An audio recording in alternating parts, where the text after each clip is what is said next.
नमस्कार, मी रीना संजय सिंग गोलवाल, गट गोलटगाव, हसनाबादवाडी.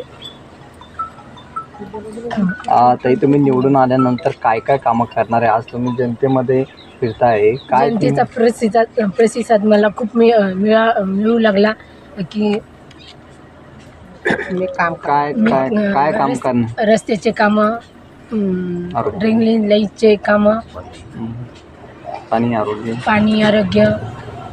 तुम्ही एक जनतेतून आता याच्या आधी काँग्रेसचा उमेदवार होता इथे, बालेकिल्ला म्हणतं काँग्रेसचं, तर हे बालेकिल्ला तुम्ही ढासळणार आहे का? हो. तुमचं नाव?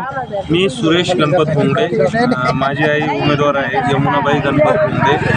आम्ही सर्वजण सध्या आपले सर्वांचे लाडके नेते नरेंद्र मोदी सर आणि हे मुख्यमंत्री सर यांच्या सर्वांच्या नेतृत्वात आपण हे सगळे इलेक्शन लढतोय.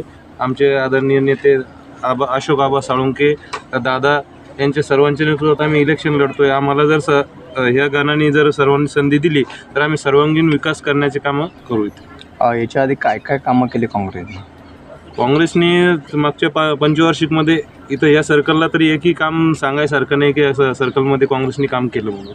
तुम्ही आता शेतकऱ्यापर्यंत भेटीगाठी देत आहे, काय सांगताय तुम्हाला? शेतकरी आता जे मागचे जे पंचवार्षिकला जे सदस्य होते त्या बाबतीत तर शेतकरी सर्व नाराजच आहे. का नाराज आहे? ते वेळोवेळी इकडे आलेच नाही. सर्व जनतेने त्यांना निवडून दिले तर ते 5 वर्षामध्ये इकडे त्यांच्याकडे पुन्हा त्यांच्या समस्या सोडवण्यासाठी आलेच नाही. काय समस्या आहे नेमकी शेतकऱ्यांची? शेतकऱ्यांच्या खूप काही समस्या असतात.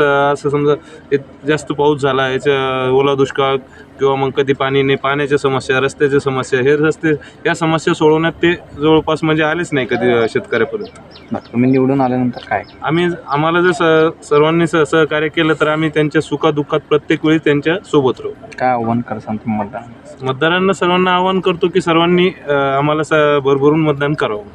सर्कलचं नाव? गोलटगाव सर्कल. आणि